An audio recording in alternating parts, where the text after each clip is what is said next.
Vamos conversar com a Anita Paula Pereira, que é perita em cálculos judiciais, contratos bancários. Tudo bem, Anita? Tudo bem, Regina. Seja bem-vinda. Muito obrigada. É um assunto que às vezes tira o sono da gente, né? Total. E porque as pessoas também não conseguem entender por que elas pagam tão alto por aquelas parcelas, né? O que acontece que eu devia tanto e agora eu tô devendo esse tanto? Não só por ela estar devendo, mas na hora de contratar. Poxa, eu conheço pessoas que têm parcelas muito menores que a minha. Por quê? Tá. Né? Então vamos aos mitos e verdades, perguntas do pessoal de casa que a Anita vai explicar tudo pra gente. Anita, é mito ou verdade que é melhor o financiamento direto com o credor, no caso a construtora, do que o financiamento bancário? Isso é um mito. Mito. Porque as pessoas acham que é muito mais fácil um financiamento com a construtora, porque não tem aquelas exigências que o banco pede. Mas, às vezes, se for um financiamento com os juros dentro da taxa média, dentro da legalidade, é um financiamento melhor que o da construtora. Tá. Porque a construtora, ela facilita na aprovação do crédito, mas ela prejudica um pouco nos juros. Perfeito. É mito ou verdade que se optar por um financiamento dentro da taxa média e sem a inclusão de tarifas abusivas, o financiamento bancário é a melhor opção para uma parcela fixa ou decrescente em relação às parcelas reajustadas anualmente pela construtora? Isso, é o que eu estava falando, isso é uma verdade. Porque no banco, com o financiamento bancário, você pode conseguir um financiamento com parcelas fixas, né? Ou decrescentes. Porém, o consumidor ele já tem conhecimento de quanto ele vai pagar. Sim. Ele só vai discutir os juros se for muito alto, né? Mas ele já tem conhecimento. No caso dos financiamentos com a construtora, que eu digo que não é muito recomendável, é porque esses reajustes são anuais. E daí a pessoa nunca sabe De quanto vai ser? quanto ela vai parar. Aquilo, por exemplo, 300 parcelas, né? 20, 30 anos, ela não sabe quando ela vai terminar de pagar e quanto ela vai terminar. Né? Perfeito. É mito ou verdade que taxa zero é uma boa oferta? Isso é um mito, porque as pessoas pensam que a taxa zero vai trazer uma parcela baixa, mas a taxa não é simplesmente uma no financiamento. O que conta é o custo efetivo. Então, todas as tarifas que compõem o custo efetivo, ela gera uma taxa. E aí deixa de ser a taxa zero. Se faz a propaganda da taxa zero, mas na hora de fazer o cálculo, é a taxa do custo efetivo. Isso pode ser muito alto. Tá. É mito ou verdade que taxa zero pode deixar a parcela de um financiamento ainda mais alta se os juros do custo efetivo estiverem altos? Sim, verdade. Então, às vezes a pessoa é atraída por uma taxa zero. Mas daí o custo efetivo, que é o que a gente vai ver daqui a pouco, o custo efetivo tem tanta coisa embutida que a taxa fica até maior do que uma taxa média normal, que não seria zero. Uma taxa média, ela fica ainda muito maior por causa do custo efetivo. Tá. É mito ou verdade que a perícia técnica contábil só pode ser usada em processo judicial? Não, isso é mito. Porque a perícia técnica, ela serve como argumento para qualquer tratativa, inclusive extrajudicial. Ela não serve só para um processo. Então, para casos de portabilidade, para casos de negociações, para casos de mudança de taxa diretamente com o banco ou com a construtora, ela serve de parâmetro. Tá. É mito ou verdade que a perícia técnica contábil serve tanto judicialmente como prova do alegado na ação de revisão, como extrajudicial para fins de portabilidade ou negociação de redução de juros? Sim, verdade. É o que eu acabei de explicar. Então, numa ação de revisão, numa ação judicial, o advogado vai precisar dessa perícia, né? E numa tratativa extrajudicial, também vai servir de parâmetro para redução de taxa de juros. Temos perguntas do pessoal de casa. Vamos na sequência, Anitta? Vamos. A primeira é da Lilian. O que são juros abusivos? Então, os juros abusivos, as pessoas pensam que é só os juros alto. E não é. O juros abusivo é quando você vai calcular um contrato que tem tarifas abusivas, que tem encargos abusivos. Aquilo tudo vai se somar, vai recalcular e aí os juros vai se tornar abusivo por conta desse conjunto, que foi a explicação da taxa zero. Então, não adianta uma taxa zero. Se você tem um custo efetivo muito carregado, muitos encargos, tudo isso vai gerar um juros abusivo. Tá. A Luísa pergunta o seguinte: o que é taxa média de juros do Banco Central, Bacen? Tá.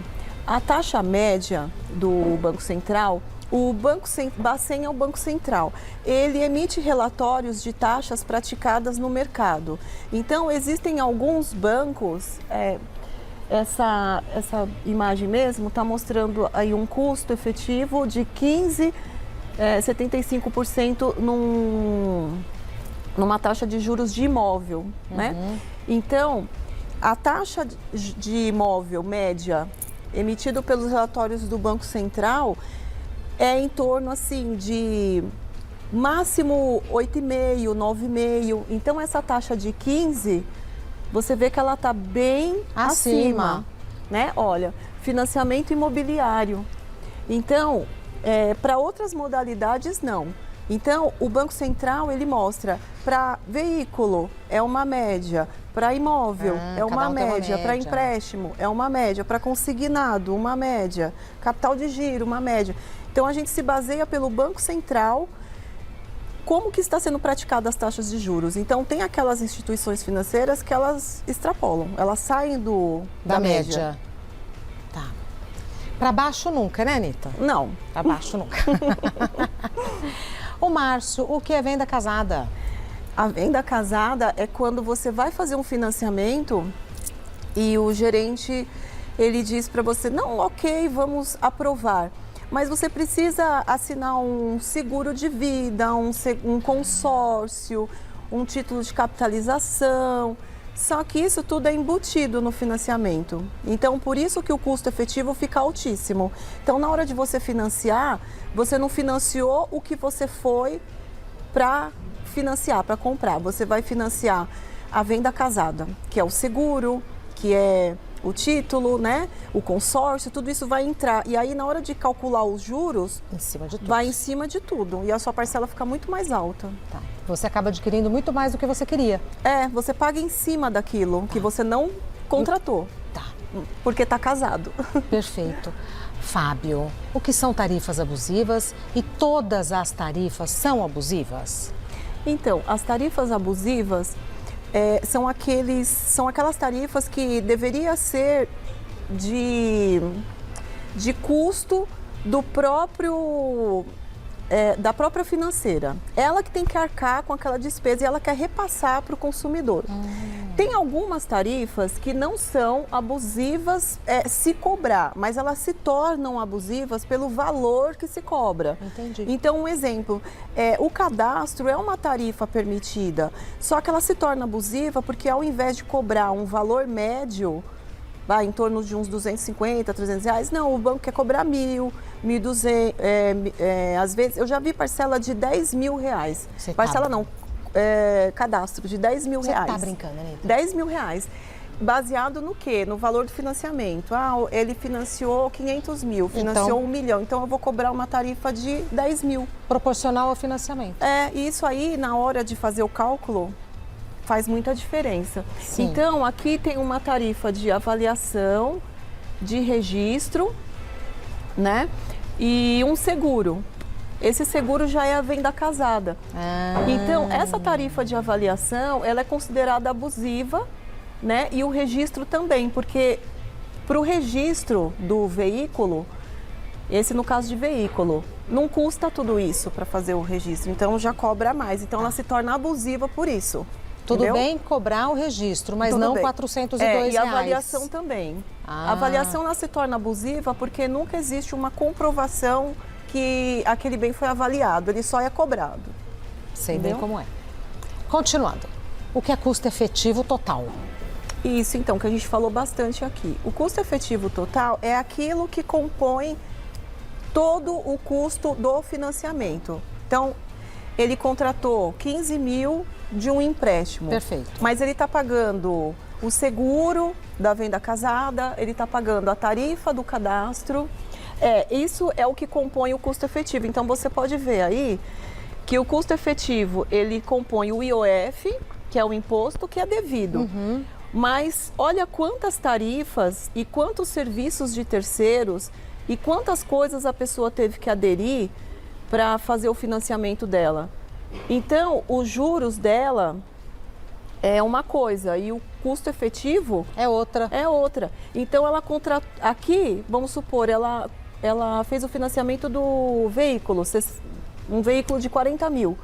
Mas ela está pagando tudo isso dentro do custo efetivo. Aí a parcela dela vai aumentar muito. Muito. Tá bom, continuando então. Inês, por que as parcelas do meu imóvel aumentam se eu contratei parcelas decrescentes? Isso é uma coisa muito comum, que as pessoas reclamam muito. Ela vai ao banco e o banco dá duas opções. Você quer parcelas fixas ou você quer parcelas decrescentes? E a pessoa acha que está fazendo um ótimo negócio fazendo as parcelas decrescentes, né? Primeiro que os juros na parcelas decrescentes são muito altos, porque o banco quer recuperar logo nas primeiras parcelas. São decrescentes, mas ele quer recuperar logo nas primeiras parcelas, nos primeiros anos. Mas ela vai crescendo, por quê? Porque o banco, se ele não pode descontar nos juros, ele vai descontar nos outros encargos que são obrigatórios, como um seguro obrigatório. É obrigatório. Mas ele coloca a seguradora dele, que é o valor do seguro dele, que reajusta conforme as condições dele. Então, a pessoa tem uma parcela originária de 1.500, mas o seguro dela é 200, 250, 300, 400. Então, isso também a pessoa tem direito de fazer uma revisão do seguro. Se os juros do contrato estiver correto e a parcela estiver correta, mas ela está subindo, às vezes não é por conta dos juros, não é juros abusivo, mas sim o seguro que está abusivo. E o consumidor tem o direito de escolher o seguro, a apólice, a seguradora que ele acha bom para o seguro dele. E para o bolso. E para o bolso. Né? Conversei com a Anita Paula Pereira, que é perita em cálculos judiciais. Muito obrigada por ter vindo. Eu adorei a sua sandália. Obrigada, Regina. Eu adorei seu vestido. A gente pode fazer um bem bolado. Trocar. A gente pode fazer um bem bolado. Obrigada, Muito Regina. obrigada, viu?